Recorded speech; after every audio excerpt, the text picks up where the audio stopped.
Morning class 10. Student, today I am going to give you another video of science, that is from the biology part. Chapter number 8, how do organisms reproduce? In this chapter we are going to discuss the mechanism of reproduction, by which mechanism they reproduce, the sexual or asexual. Okay students, so let's start the video. अगर मैं बात करूं कि reproduction is an essential process like nutrition, respiration or excretion, we can say that it is necessary or not. Why do organisms reproduce? We can say that it is a wastage of energy in this process to stay alive.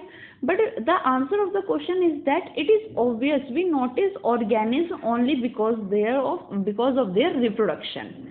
If there we were only one no reproducing member of particular kind, it is doubtful that we have noticed its existence. अगर मैं बात करूं कि कोई भी organism अगर reproduce नहीं कर रहा होता, एक सिंगल कॉपी ही हमारे पास होती, तो क्या स्पीशीज या वो ऑर्गेनिज्म एग्जिस्ट कर रहा होता? तो इसी तरह से हमें पता चलता है कि large number of species are there in notice. How do we know that two different individual organisms belong to the same species? आप इसके बारे में अगर अभी आगे आप बायोलॉजी अगर लेते हैं तो 12th में आप इसके बारे में पढ़ेंगे कि स्पीशीज, जीनस, ये सब क्या होता है. लेकिन अब मैं नॉर्मल उसमें बताऊं तो आपको दो ऑर्गेनिज्म जो दिखने में बिल्कुल सेम हो स्ट्रक्चरली और उनका फंक्शनल बिल्कुल सेम हो, तो they are of the same species. अगर मैं बात करूं रिप्रोडक्शन, तो reproducing organism create new individual that look very much like themselves. Reproducing organism जो होते हैं वो अपने ही जो कॉपीज बनाते हैं, बिल्कुल जो क्या लगते हैं, देखने में सिमिलर लगते हैं. क्या रिप्रोडक्शन से हमेशा ही एग्जैक्ट कॉपी ही रेडी होती है? अगर आपको याद हो, आपने 8th क्लास में या 8th में भी आपने थोड़ा सा सेल के बारे में पढ़ा है, और 9th क्लास में तो आपने पूरा डीप में ही पढ़ा है उसके बारे में, सेल में, कि आपके सेल का जो सेंटर पार्ट होता है दैट इज न्यूक्लियस, जिसमें हमारा डीएनए पाया जाता है, जो डीएनए ब्लूप्रिंट्स रेडी करता है फॉर द नेक्स्ट जनरेशन. बिल्कुल सेम एग्जैक्ट कॉपी प्रोड्यूस करता है, जिसे हम इनहेरिटेड भी कहते हैं, कि वो नेक्स्ट जनरेशन तक जो जीन्स हैं वो किस फॉर्म में जाते हैं, in the form of DNA, deoxy ribonucleic acid. वो डीएनए जो न्यूक्लियस में पाया जाता है वही वो सोर्स है जो प्रोटीन बनाता है, जिसकी वजह से सारी जो फीचर्स है वो पेरेंट्स से उनके ऑफस्प्रिंग में आते हैं. तो ये सब हम किस में पढ़ने वाले हैं? रिप्रोडक्शन में. तो अगर मैं बात करूँ, रिप्रोडक्शन कोई न्यू टर्म नहीं है आप लोगों के लिए. 8th क्लास में आप रिप्रोडक्शन के चैप्टर के बारे में काफ़ी कुछ पढ़ चुके हैं, तो हम इसी में बात करते हैं रिप्रोडक्शन. तो रिप्रोडक्शन की बात करें तो it is the process by which all organism multiply in number and increase their population. Reproduction एक सिंपल सा प्रोसेस है जिसमें ऑर्गेनिज्म मल्टीप्लाई करते हैं, अपने जैसी सेम कॉपी बनाते हैं और अपने नंबर को बढ़ाते हुए चलते हैं. 1 से 2 बनते हैं, 2 से 4 बनते हैं, 4 से 8, 8 से 16, इस तरह से ये कंडीशन डबल होती चली जाती है और पॉपुलेशन जो है इंक्रीज होती है. तो ये हमारी जनरल सी डेफिनेशन थी रिप्रोडक्शन की. अगर मैं रिप्रोडक्शन की बात करूँ तो इट इज़ ऑफ 2 टाइप्स. आप जानते हैं कि रिप्रोडक्शन कितने तरह का होता है? 2 तरह का होता है, लाइक एसेक्सुअल रिप्रोडक्शन है, सेक्सुअल रिप्रोडक्शन. अगर मैं एसेक्सुअल की बात करूं तो it is a method of reproduction in which only one organism is involve to produce new organism. इसमें सिर्फ एक ऑर्गेनिज्म, क्योंकि एसेक्सुअल है, इसमें हमारे 2 ऑर्गेनिज्म की नीड नहीं पड़ती, एक ही ऑर्गेनिज्म फर्दर नई जनरेशन को बर्थ देता है. अ सिंगल ऑर्गेनिज्म रिप्रोड्यूस 2 और multiple organism on its own. एक सिंगल ऑर्गेनिज्म खुद से रिप्रोड्यूस करके 2 या 2 से ज़्यादा कॉपीज प्रोड्यूस कर सकता है.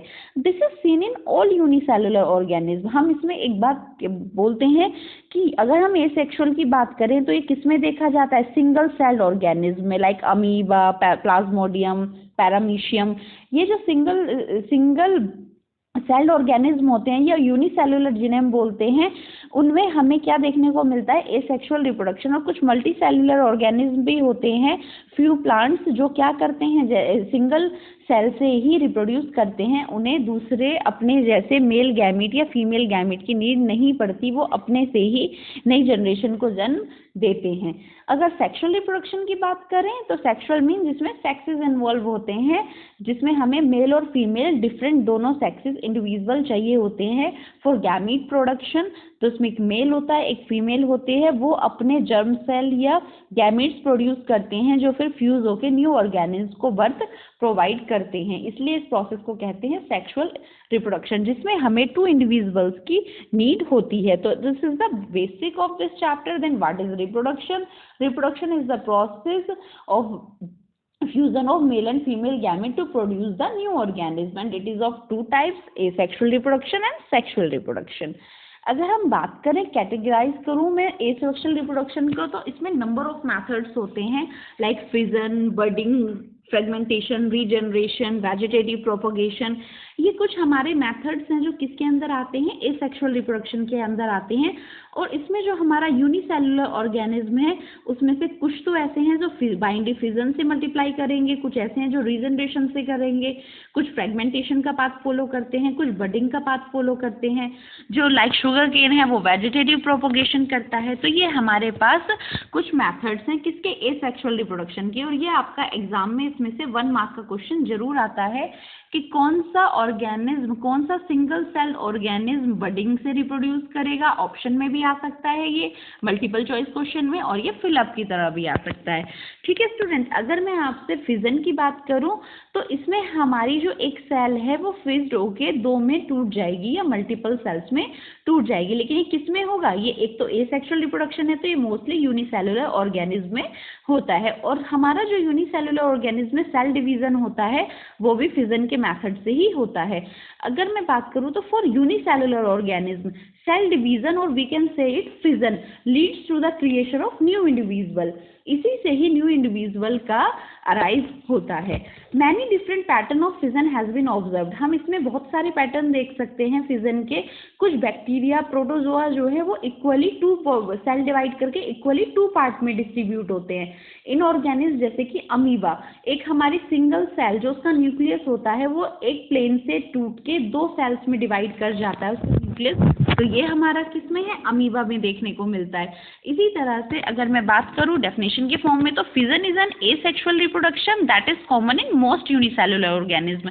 जैसे मैंने आपको बताया ये मोस्टली किसमें फेमस है, ये किसमें ये पाथ होता है? यूनिसेलुलर ऑर्गेनिज्म में। When the fission result in 2 daughter cell it is binary fission. जब ये फिजन कितनी डॉटर सेल को, इसमें हम जो बात करेंगे, अगर हमारा एक अमीबा है और वो जब अपने न्यूक्लियस को डिवाइड करके जो न्यू जनरेशन फॉर्म करता है उसके लिए हम टर्म यूज करते हैं डॉटर सेल। क्या यूज करते हैं? Daughter cell.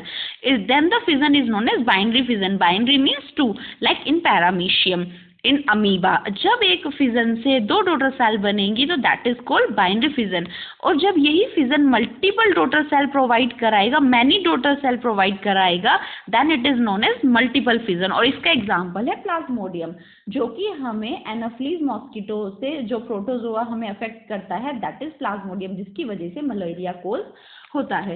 इसी तरह अगर हम ऑर्गेनिज्म में और एग्जांपल भी है हमारे पास, एक लेशमेनिया होता है जो एक फीवर कोज करता है, काला अजार जिसे बोलते हैं, अजार में फीवर।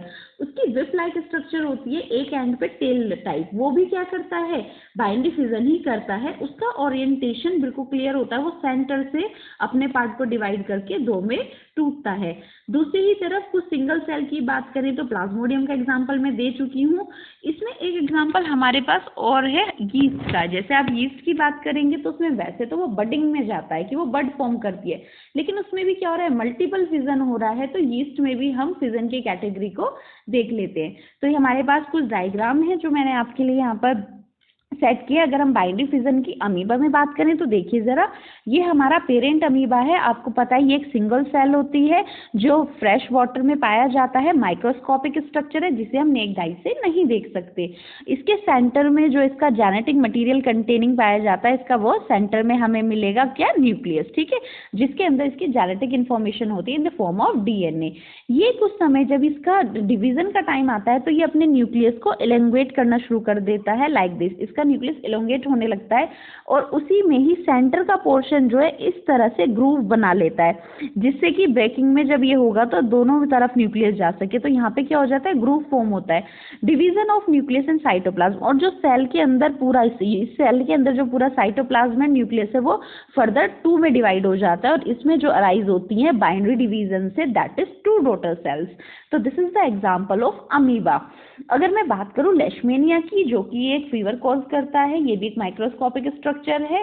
लेशमेनिया काला आजार कॉज करता है। इसमें भी हमारा सेंटर में एक न्यूक्लियस, ये अपने न्यूक्लियस को विप्ड लाइट स्ट्रक्चर को खोल लेता है और दो में डिवाइड करके 2 डॉटर सेल ये फॉर्म करता है। ओके स्टूडेंट, नेक्स्ट देखते हैं मल्टीपल फिजन। अब ये हमारा एग्जांपल है मल्टीपल फिजन का, जो कि हमें यीस्ट में भी देखने को मिलती है।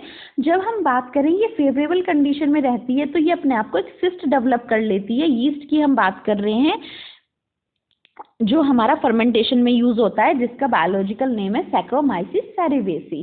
इसके ऊपर फेवरेबल कंडीशन में, अनफेवरेबल कंडीशन में ये अपने आप को प्रोटेक्ट करने के लिए एक सिस्ट डेवलप कर लेती है और अपने ही इसके अंदर न्यूक्लियस का साइटोप्लाज्म यहाँ पे फिल होता है। ये पूरी एक सेल है और ये अपने न्यूक्लियस को मैनी डॉटर सेल में ब्रेक डाउन करती है, जिसे हम कहते हैं मल्टीपल फिजन। और जब वो अनफेवरेबल कंडीशन खत्म हो जाती है तो ये सिस्ट ब्रेक हो जाती है और सारी डॉटर सेल्स इससे बाहर आकर मल्टीप्लाई करके बाहर आती हैं।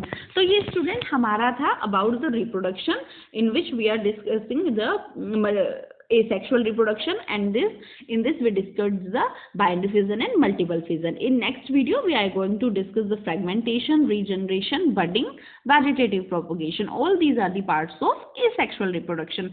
After that we will discuss the sexual reproduction in humans, in female as well as in male. Okay students, thank you and have a nice day.